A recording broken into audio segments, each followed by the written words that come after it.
Assalamualaikum warahmatullahi wabarakatuh.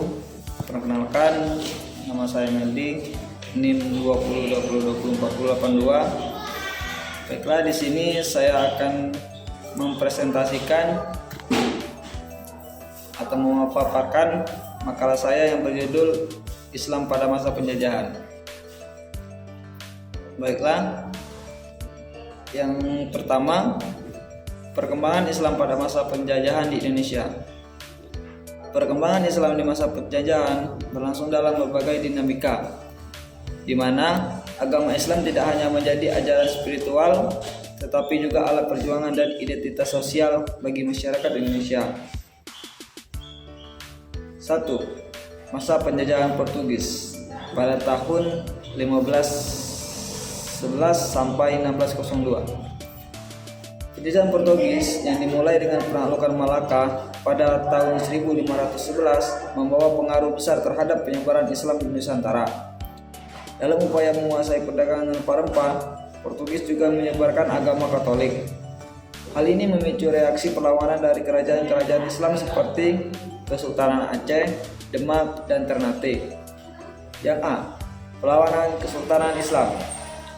Kesultanan Aceh di bawah kepemimpinan Sultan Iskandar Muda menjadi pusat perlawanan utama terhadap Portugis.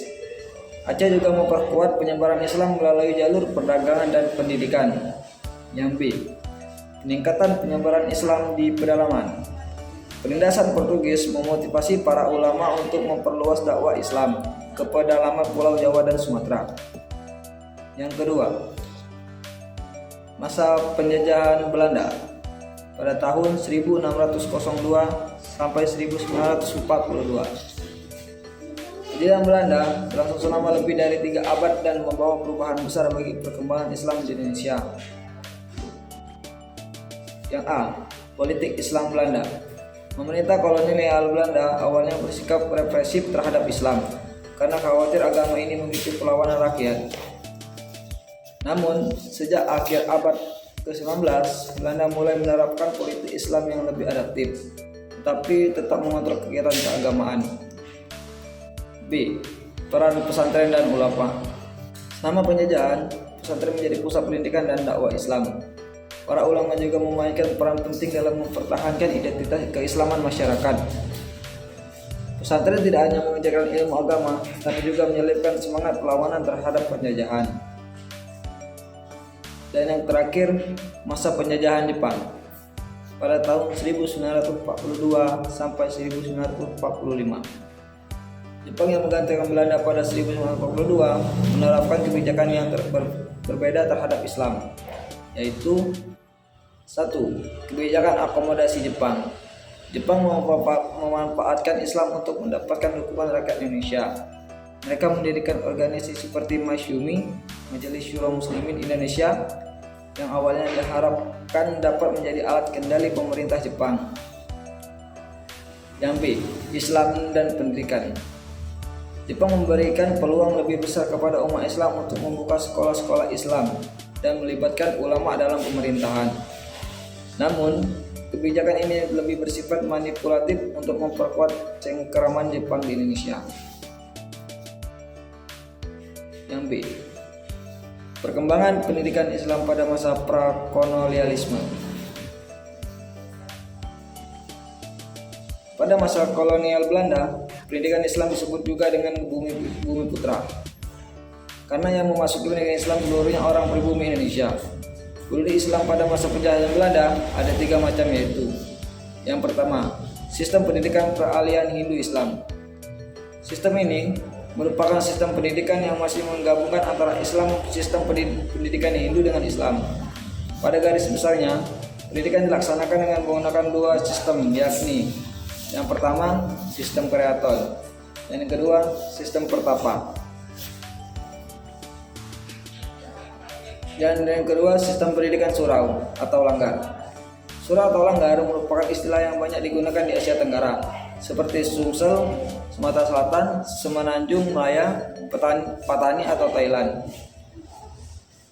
Namun yang paling banyak dipergunakan di Minangkabau. Secara bahasa, kata surau berarti tempat atau tempat penyembahan. Dan yang ketiga, sistem pendidikan pesantren. Secara garis besarnya, dijumpai dua macam pendapat yang mengutamakan tentang pandangannya tentang asal-usul pesantren. Sebagai institusi pendidikan Islam, pertama, pesantren adalah institusi pendidikan Islam yang memang berasal dari tradisi Islam. Mereka berkesimpulan bahwa pesantren lahir dari pola kehidupan tasawuf yang kemudian berkembang di wilayah Islam seperti Timur Tengah dan Afrika Utara yang dikenal dengan sebutan Zawiyat. Kedua, pesantren merupakan kelanjutan dari tradisi Hindu-Buddha yang sudah mengalami proses Islamisasi. Adapun metode yang pendidik pesantren yakni 1. Metode sorogan atau layanan individual. Metode sorogan yaitu bentuk belajar mengajar di mana kiai hanya menghadapi seorang santri yang masih dalam tingkatan dasar atau sekelompok kecil santri yang masih dalam tingkatan dasar. Yang kedua, metode wetenan dan bandongan atau layanan kolektif ialah metode mengajar dengan sistem ceramah. Kiai membaca kitab di hadapan kelompok santri tingkat lanjutan dalam jumlah besar pada waktu tertentu seperti sesudah sholat berjamaah subuh atau isya. Yang ketiga, metode musyawarah. Metode musyawarah adalah belajar dalam bentuk seminar atau diskusi untuk membahas setiap masalah yang berhubungan dengan materi pelajaran santri di tingkat tinggi. Metode ini menekankan keaktifan pada pihak santri, yaitu santri harus aktif mempelajari dan mengkaji sendiri buku yang telah ditentukan kiainya. Selanjutnya, perkembangan pendidikan Islam pada masa penjajahan Jepang. Ramanyulis mengatakan bahwa sikap penjajah Jepang terhadap pendidikan Islam ternyata lebih lunak, sehingga ruang gerak pendidikan lebih bebas ketimbang pada zaman pemerintahan kolonial Belanda. Hal ini memberikan kesempatan bagi pendidikan Islam untuk berkembang, yaitu 1. Madrasah.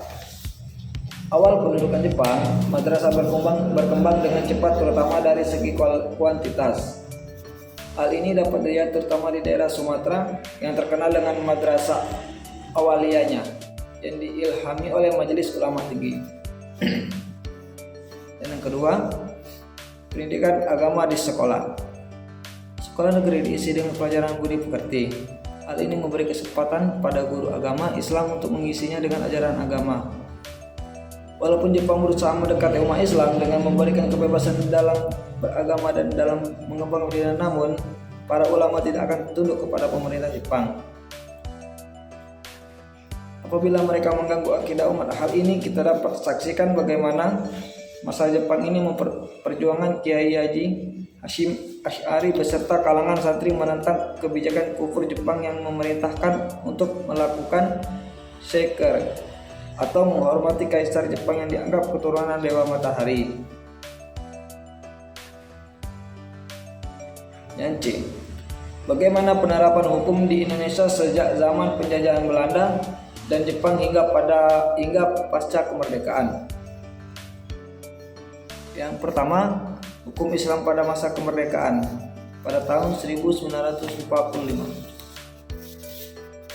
Pendudukan Jepang memberikan banyak pengalaman baru kepada para pembuka Islam Indonesia. Namun pada akhirnya seiring dengan semakin lemahnya langkah strategis Jepang memenangkan perang yang berefek kemudian membuat mereka membuka lebar jalan untuk kemerdekaan Indonesia, Jepang mulai mengubah arah kebijakannya. Perdebatan panjang tentang dasar negara di BPUPKI kemudian berakhir dengan lahirnya apa yang disebut dengan Piagam Jakarta. Kalimat kompromi paling penting Piagam Jakarta terutama ada pada kalimat negara berdasar atas ketuhanan dengan kewajiban menjalankan syariat Islam bagi pemeluk-pemeluknya. Dengan rumusan semacam ini, sesungguhnya lahir sebuah implikasi yang mengharuskan adanya pembentukan undang-undang untuk melaksanakan syariat Islam bagi para pemeluknya. Tetapi rumusan kompromi Piagam Jakarta itu akhirnya gagal ditetapkan saat akan disahkan pada tanggal 18 Agustus 1945 oleh PPKI. Pada akhirnya di periode ini status hukum Islam tetap samar-samar. Isa Asy'ari mengatakan kejadian mencolok mata sejarah ini dirasakan oleh umat Islam sebagai suatu pemain sulap yang masih diliputi kabut rahasia di mana suatu kondisi politik pengepungan kepada cita-cita umat Islam. 2. Hukum Islam pada masa kemerdekaan, periode revolusi hingga keluarnya dekret Presiden 5 Juli 1950. Selama hampir 5 tahun setelah proklamasi kemerdekaan, Indonesia memasuki masa-masa revolusi, yaitu pada tahun 1945 sampai 1950. Menyusul kekalahan Jepang oleh tentara-tentara sekutu, Belanda ingin kembali menduduki Kepulauan Nusantara.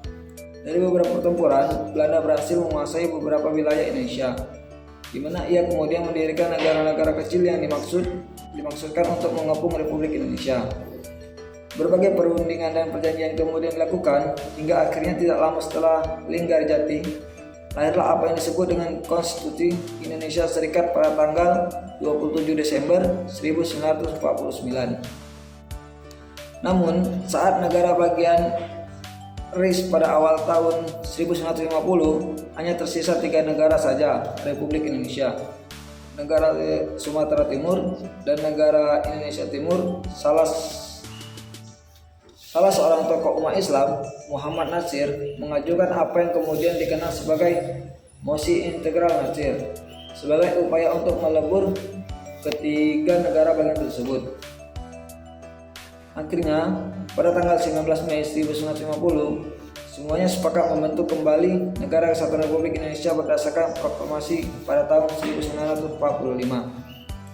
Peluang ini pun sempat dimanfaatkan oleh wakil-wakil umat Islam saat mengajukan rancangan undang-undang tentang perkawinan umat Islam pada tahun 1954. Meskipun upaya ini kemudian gagal akibat hadangan kaum nasionalis yang juga mengajukan rancangan undang-undang perkawinan nasional, dan setelah itu semua tokoh politik kemudian nyaris tidak lagi memikirkan pembuatan materi undang-undang baru.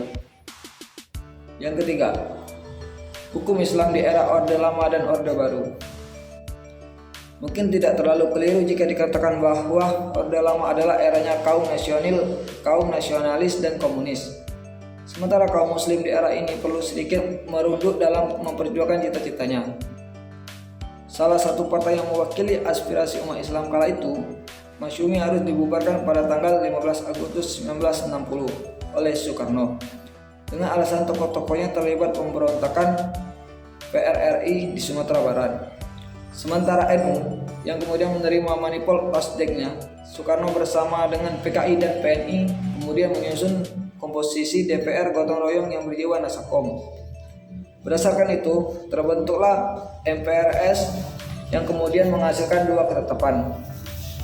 Salah satunya adalah tentang upaya unifikasi hukum yang harus memperhatikan kenyataan umum yang hidup di Indonesia. Pada masa Orde Baru, lahirlah sebuah undang-undang yang mengatur tentang perkawinan secara nasional yang pada umumnya diadopsi dari hukum Islam, yaitu Undang-Undang Nomor 1 Tahun 1974.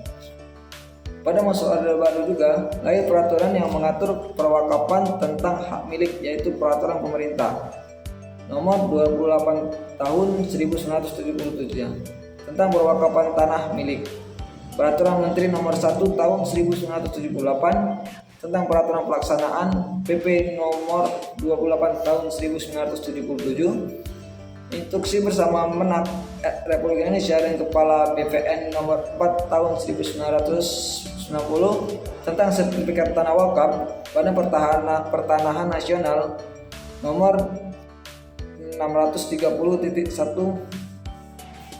sampai 2782 tentang pelaksanaan penyertifikan tanah wakaf. Pada masa Orde Baru, yang paling fenomenal adalah lahirnya Inpres Nomor 1 Tahun 1991 yang ditandatangani oleh Presiden Soeharto, yang isinya untuk menggunakan dan menyebarluaskan kompilasi hukum Islam terdiri dari 3 buku, yaitu yang pertama, buku 1 Hukum Perkawinan, dan yang kedua buku 2 Hukum Kewarisan, dan yang terakhir buku 3 Hukum Perwakapan. Dan yang keempat, Hukum Islam di Era Reformasi. Soeharto akhirnya jatuh. Gemuruh demokrasi dan kebebasan bergemuruh di seluruh pelosok Indonesia. Setelah melakukan perjalanan yang panjang, di era ini setidaknya hukum Islam mulai menempati posisinya secara perlahan tapi pasti. Lahirnya ketetapan MPR nomor 3 MPR garis miring 2000 tentang sumber hukum dan tata urutan peraturan perundang-undangan semakin membuka peluang lahirnya aturan undang-undang yang berlandasan hukum Islam. Upaya merealisasikan hukum Islam dalam wujud undang-undang dan peraturan telah membuahkan hasil yang nyata di era ini. Di antaranya, lahirnya Undang-Undang Pengelolaan Zakat, lahirnya Undang-Undang Nomor 10 Tahun 1998 tentang perubahan atas Undang-Undang Nomor 7 Tahun 1992 tentang perbankan. Selanjutnya disebutkan UU Nomor 10 Tahun 1998 sebagai landasan beroperasionalnya perbankan syariah. Lahirnya Undang-Undang tentang Perwakapan, yaitu Undang-Undang Nomor 41 Tahun 2004. Lahirnya Undang-Undang tentang Perbankan Syariah, yaitu Undang-Undang Nomor 21 Tahun 2008. Undang-undang lain yang bernuansa hukum Islam. Dengan demikian, di era reformasi ini terbuka peluang yang luas bagi sistem hukum Islam untuk memperkaya khazanah tradisi hukum di Indonesia. Kita dapat melakukan langkah-langkah pembaruan dan bahkan pembentukan hukum baru yang bersumber dan berlandaskan sistem hukum Islam untuk kemudian dijadikan sebagai norma hukum positif yang berlaku dalam hukum nasional kita. Dan yang terakhir yaitu kesimpulan. Islam pada masa penjajahan Indonesia mengalami berbagai dinamika yang kompleks. Agama ini tidak hanya menjadi pedoman spiritual, tetapi juga memainkan peran sentral dalam perjuangan melawan penjajahan. Namun, tekanan kolonial justru memperkuat semangat perlawanan umat Islam melalui konsep jihad, pesantren, dan peran para ulama. Meski penjajahan membawa dampak negatif seperti kemiskinan, diskriminasi, dan marginalisasi, umat Islam berhasil memanfaatkan situasi tersebut untuk memperkuat solidaritas. Oleh Islam selama penjajahan menunjukkan bahwa agama tidak hanya menjadi instrumen ibadah, tetapi juga kekuatan transformasi sosial dan politik yang melawan dominasi kolonial. Mungkin itu saja makalah yang dapat saya sampaikan. Lebih dan kurangnya saya mohon maaf. Wassalamualaikum warahmatullahi wabarakatuh.